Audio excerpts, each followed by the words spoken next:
jugar, quemando a nuestro muñeco.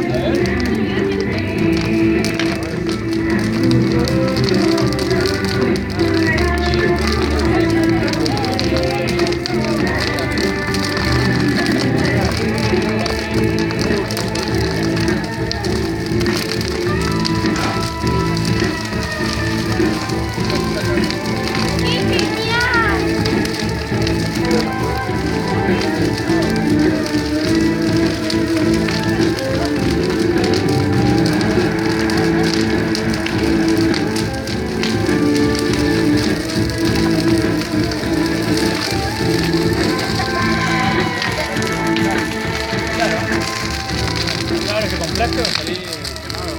Ah. Justo. Luego salí quemado.